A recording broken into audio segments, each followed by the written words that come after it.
After the end of World War II, the world was split into two, East and West. This marked the beginning of the era called the Cold War.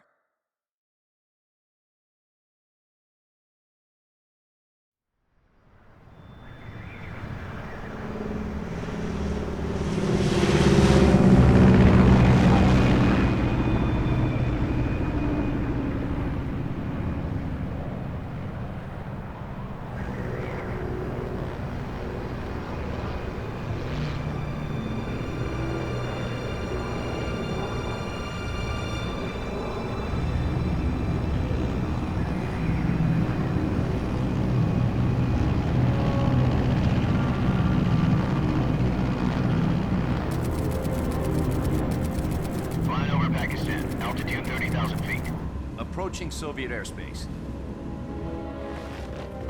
20 minutes to drop off. Commencing internal depressurization. Equipment check. Arm main parachute. All right. You ready to go? Drop zone still showing a high pressure mass. Cav okay. Good. We've got high visibility.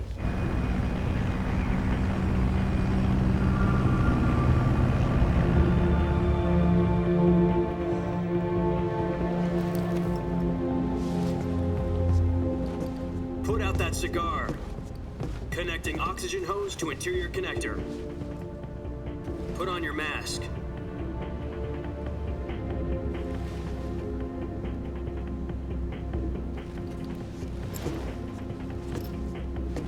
Does this panty waste know what he's doing? Approaching release point. 10 minutes to drop off. Hey, are you deaf? He said put out the cigar and put on your mask.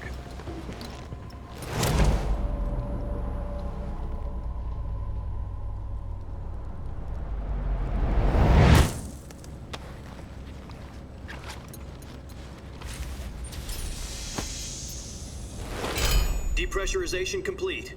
Checking oxygen supply. 6 minutes to drop off. Opening rear hatch.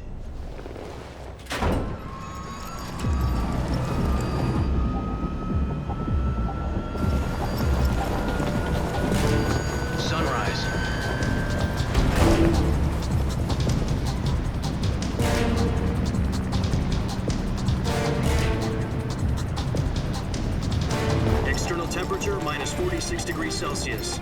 2 minutes to drop off. Stand up. You'll be falling at 130 miles per hour. Try not to get frostbite from the wind chill. 1 minute to drop off. Move to the rear.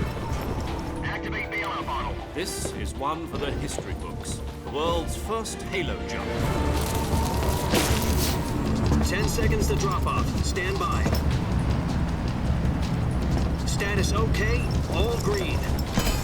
Prepare for drop-off. Countdown. 5, 4, 3, 2, 1. Spread your wings And fly. God be with you.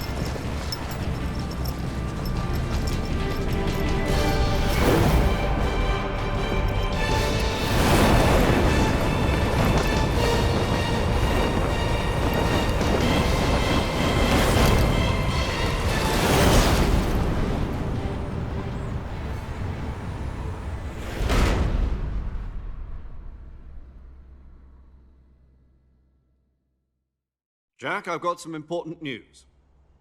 The head of the CIA has finally given us the green light for the virtuous mission. Virtual mission? No, the virtuous mission. The future of our Fox unit depends on it. If it succeeds, we'll be officially organized into a unit. Virtuous mission? Sounds like some kind of initiation ritual. You know, don't get cocky. This isn't a training op. Right. So what exactly is this wonderful mission? Well, about 2 years ago, a certain Soviet scientist requested asylum in the West through one of our moles. His name is Nikolai Stepanovich Sokolov.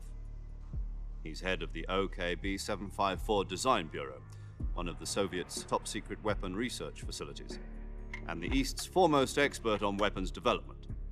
Sokolov? Isn't he that famous rocket scientist? The very same. On April the 12th, 1961, the Soviets achieved the first manned spaceflight in history. The Earth was blue, but there was no God. Well spoken. The rocket that carried Yuri Gagarin into orbit was the A-1, known as the Vostok rocket.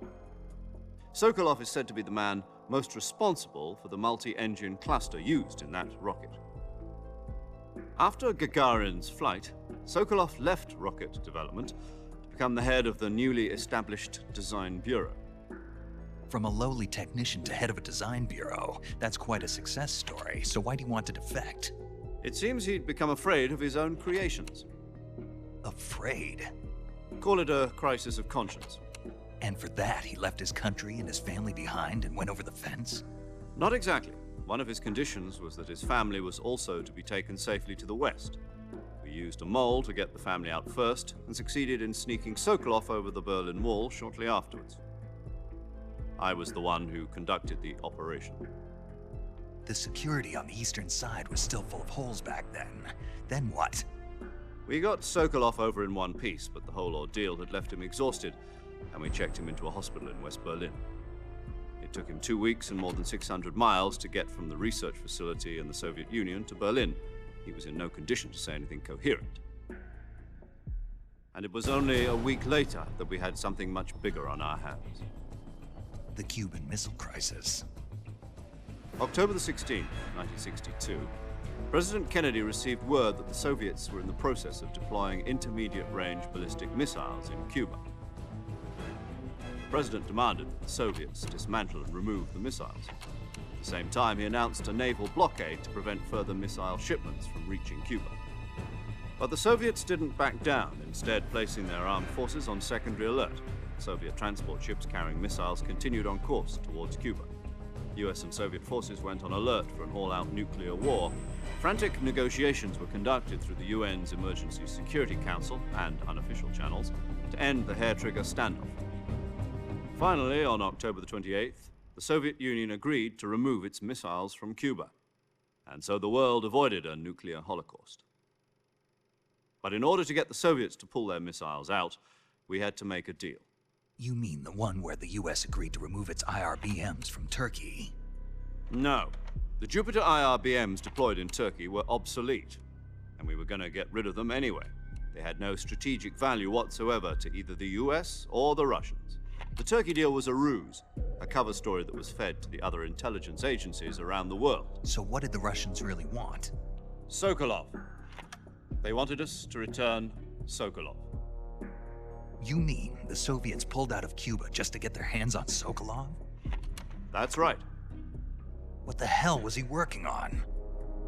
At the time, we had no idea. We were running out of time. It was either give up Sokolov or risk full-scale nuclear war. In the end, we had no choice. President Kennedy gave in to Khrushchev's demand. The next day, I got Sokolov out of the hospital, handing him over to agents on the eastern side. Sokolov kept on screaming, "Save me," until he disappeared from my sight. Then a month ago, we received some new information from one of our moles. About Sokolov? Yes. He was taken back to the research facility and forced to continue working on the weapon in question under KGB supervision. What's more, it's on the verge of completion. So what kind of weapon is it? Something to do with space rockets? No, missiles. Same technology. I guess you're right. We don't know the details, but it appears to be a new kind of nuclear device. For half a year now, the Soviets have been conducting frequent nuclear tests at Semipalatinsk. Something to do with the weapon, I assume. We're talking about a secret weapon so big that Khrushchev was ready to pull out of Cuba to get it back. Is Sokolov still in the facility? No. According to our intelligence, he's in Selino-Yarsk, a place in the mountains about 3 miles to the west that's known as the Virgin Cliffs. The Virgin Cliffs. Nice name for a virtuous mission. They moved him there just recently. Why? Apparently, they're conducting a field test of the weapon, but it's our best chance to get him back. This mission would never have been possible if he was still in the research facility. This is our last chance. Sokolov must have known that too when he contacted us.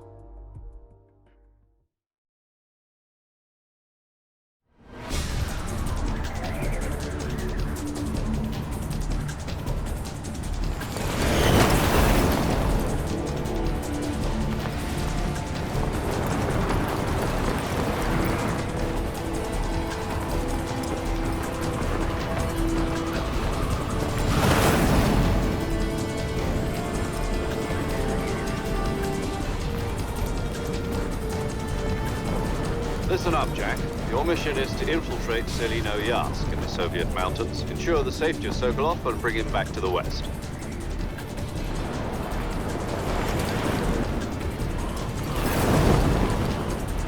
If we don't get Sokolov back before that weapon is complete, we'll be facing a major crisis. The clock is ticking.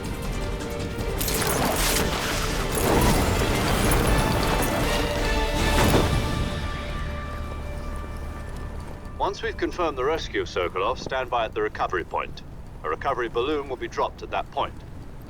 Helium will be pumped into the balloon to inflate it. The process takes about 20 minutes. Once it's complete, the gunship's arm will latch onto the balloon and pull it up. The Fulton surface-to-air recovery system. I'm familiar with the theory. Take it easy. It's been combat-proven. Do you think Sokolov is up to it? The shock will be less than during a parachute jump, and the arm can handle up to 500 pounds. So you're planning on going over the border in a single combat Talon? She's equipped with two 6-barrel 20mm Vulcan cannons, as well as two 40mm machine guns. Sounds like she could hold her own against a battalion of tanks. Even with the fuel in the reserve tank, we're facing a 4-hour time limit. If all goes well, it shouldn't take more than a few hours. Home in time for dinner. But if anything goes wrong, you'll be eating dinner, breakfast, and all the rest of your meals in the jungle.